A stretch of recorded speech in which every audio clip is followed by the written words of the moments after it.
நாம் இன்றைக்கி பார்க்க போகிறது பூர நட்சத்திர பலன்கள். இந்த பூர நட்சத்திரத்தினுடைய பாடலை இப்போ நம்ம பார்ப்போம்.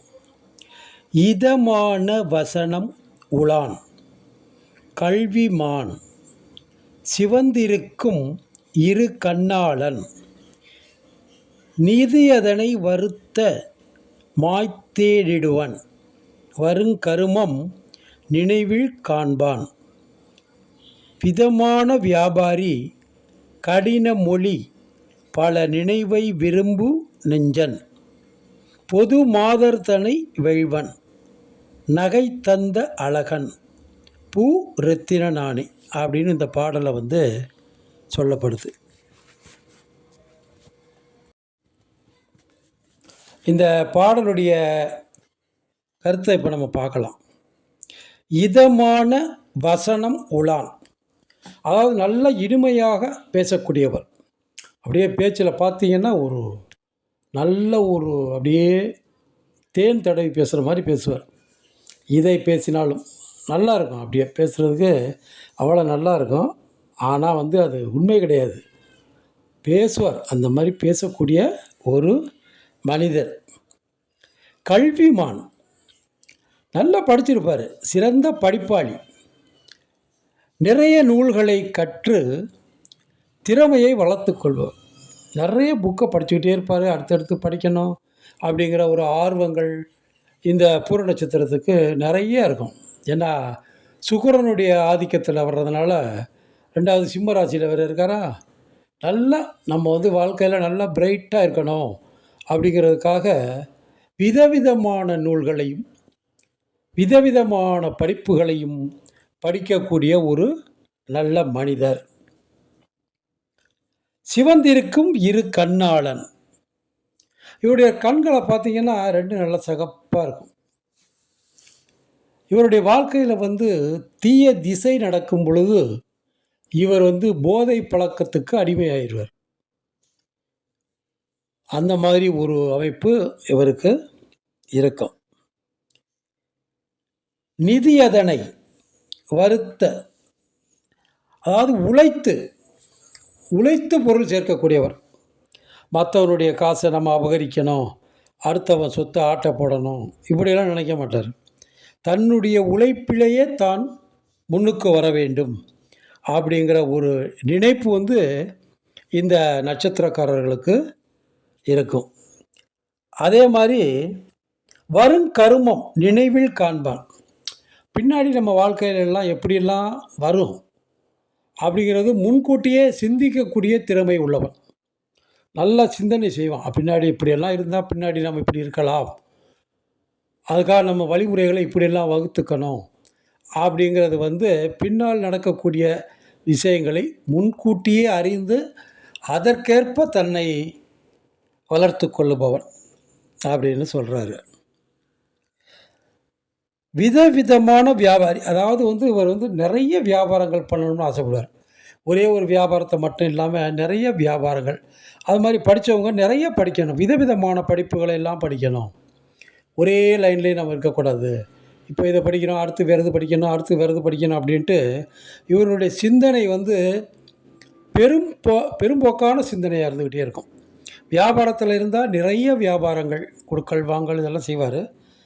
கல்வியில் இருந்தால் நிறைய கல்விகள்லாம் படித்து முன்னுக்கு வரக்கூடிய ஒரு மனிதராக இவர் இருப்பார்.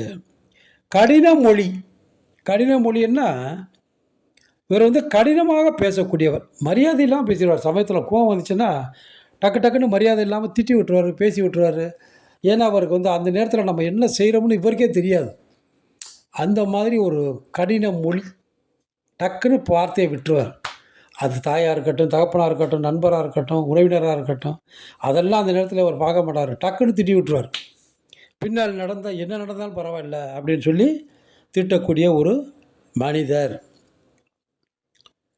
அதே மாதிரி பல சிந்தனை உடையவர், பல நினைவை அப்படின்ற பல சிந்தனை, சதா ஏதாவது சிந்திச்சுக்கிட்டே தான் இருப்பார். அடுத்தடுத்து என்ன பண்ணலாம், நம்ம வாழ்க்கையை எப்படி கொண்டு போகலாம் அப்படின்று சிந்தனை சக்தி அதிகமாக இருக்கும். அதனாலே ஒரு உறக்கம் கெடுங்கிறான். ராத்திரியில் தூக்கம் வராது, உறக்கம் கெடும். சிந்தனை சக்தி அதிகம் இருப்பவர்களுக்கு உறக்கம் இருக்காது. இது முக்கியமான ஒரு இது நம்ம தெரிஞ்சுக்கணும். அதே மாதிரி பொது மாதர்தனை வெல்வன். பொது மாதர்னா யார்? விலை மாதர். விலை மாதர்னா விபச்சாரி. விபச்சாரிகளிடத்தில் இவன் அன்பு அதிகமாக இருக்கும். அது என்ன விபச்சாரிகளிடத்தில் அன்பு அதிகமாக இருக்கும்? திருமணம் செய்து கொண்டாலும் சைடில் ஒரு 2 வச்சுருப்பார் எக்ஸ்ட்ரா, இங்கிட்ட ஒன்று அங்கிட்ட ஒன்று வச்சுருப்பார். இல்லை அவருடைய தீய கிரகங்கள் இந்த நட்சத்திரத்தை பார்த்தால் நிறையா வச்சுருப்பார். விலை மாதர்கள் அதிகம் பெற்றிருக்கக்கூடிய ஒரு மனிதராக இருப்பார். நாளடைவில் வாழ்க்கையில் தொடர்ந்து நாளுக்கு நாள் இவர் வளர்ச்சி வளர்ந்துக்கிட்டே இருக்கும் பொழுது அந்த மாதிரியான ஒரு இதுகளையெல்லாம் அவர் பண்ணிக்கிட்டு இருப்பார். நகை தந்த அழகன் பூரத்திரனானே. பொன் சிரிப்பு, நல்லா சிரிக்கக்கூடியவர், அழகாக சிரிக்கக்கூடியவர், அழகான பற்களை உடையவர். அழகான பற்களை உடையவர் அப்படின்னு சொல்கிறாங்க. தீய கிரகங்கள் இவர்களை பார்க்கக்கூடாது.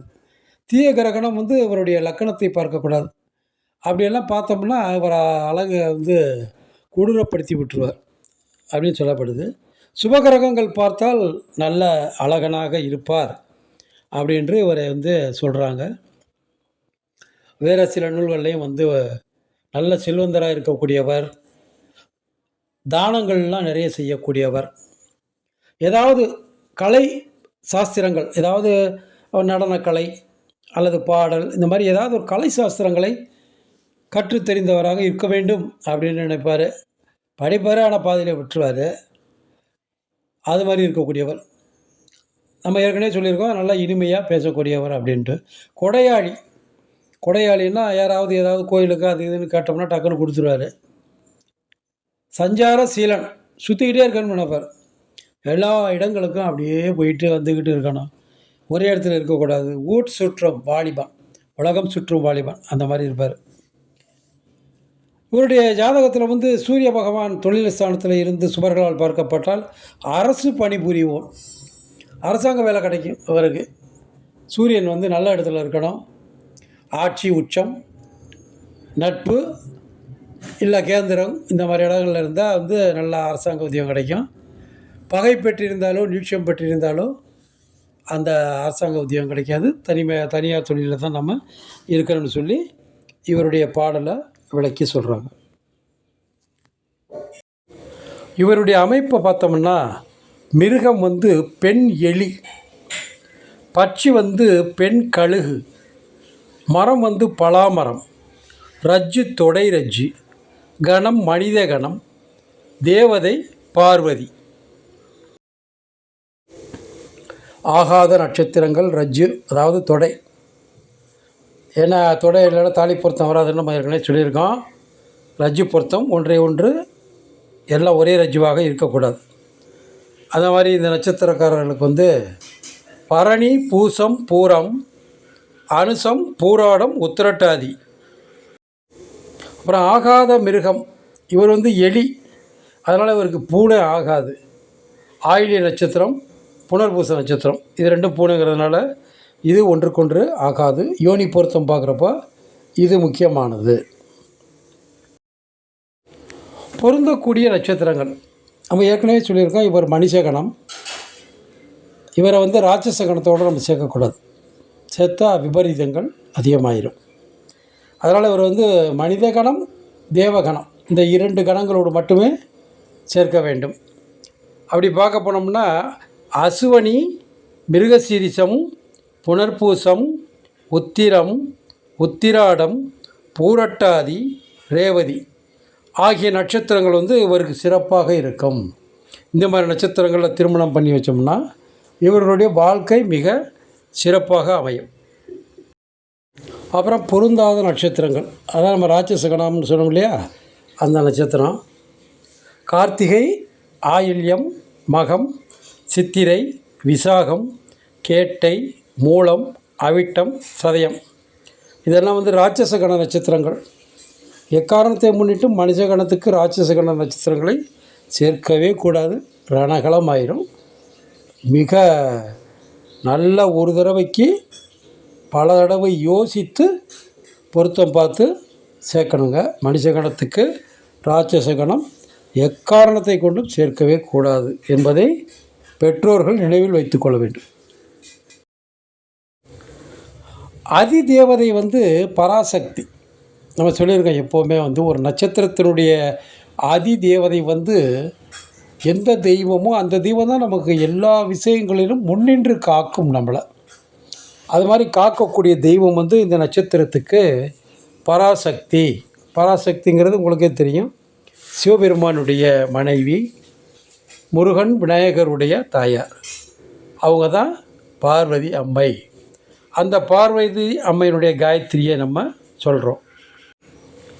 பார்வதி தேவியுடைய காயத்ரியை நம்ம பார்க்க போகிறோம். ஓம் ஜெகத் மாதாயை சவித்மகே சைலத் சுதாயை சதீமகி தன்னோ பார்வதி பிரஜோதயாத். அடுத்து பூர நட்சத்திரத்தினுடைய காயத்ரி. ஓம் ஹரியம் நாய வித்மகே பசுதேகாய தீமகி தன்னோ பூர்வ பால்குனி பிரஜோதயாத். இந்த மாதிரி பார்வதி தேவியினுடைய நட்சத்திரமும் பூர நட்சத்திரத்தினுடைய நட்சத்திரமும் தினசரி நாம் உச்சரித்து கொண்டே வர வேண்டும். அப்பொழுது தான் நம்மளுடைய வாழ்க்கை மிகவும் சிறப்பாக இருக்கும். ஏன்னா நம்ம எந்த நட்சத்திர மண்டலத்திலிருந்து வருகிறோமோ அந்த நட்சத்திரத்தினுடைய காயத்ரியை ஒரு நாளைக்கு ஒரு முறையாவது உச்சரித்தால்தான் நம்மளுடைய கஷ்டங்கள் விலகும் அப்படின்னு புராணங்களில் சொல்லப்படுது. எனவே இந்த பூர நட்சத்திரத்தினுடைய காயத்ரியை தினசரி வணங்கி வாருங்கள். முடிந்தால் பார்வதி அதாவது பராசக்தி அம்மன் கோயிலுக்கு அடிக்கடி போயிட்டு வாங்க. போயிட்டு வந்தால் உங்களுக்கு நிறைய சுகங்களும் நிம்மதியும் கிடைக்கும்.